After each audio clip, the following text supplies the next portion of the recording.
I wanted to show you a couple of reasons that I would weigh my yarn and how it makes things a little bit easier.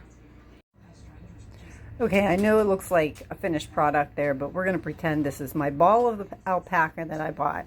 This was all she had left, and I knew I wanted to make a set of leg warmers out of it. So, turning on my scale, I would weigh my ball of yarn.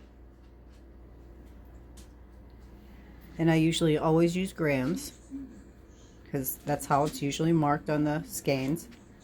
So it's 88 grams.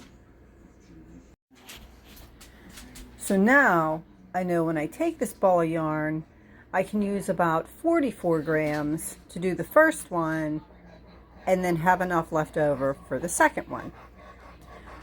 So that's exactly what I did. As I knit, I weigh.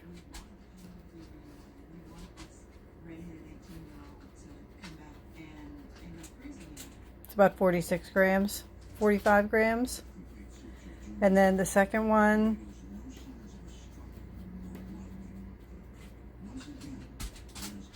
$44 grams. So I knew I had exactly enough to make 2 leg warmers just by weighing and dividing it in half.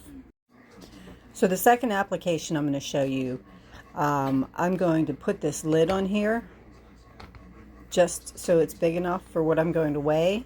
And once I put the lid on there, I can then turn my scale on and it's zeroed.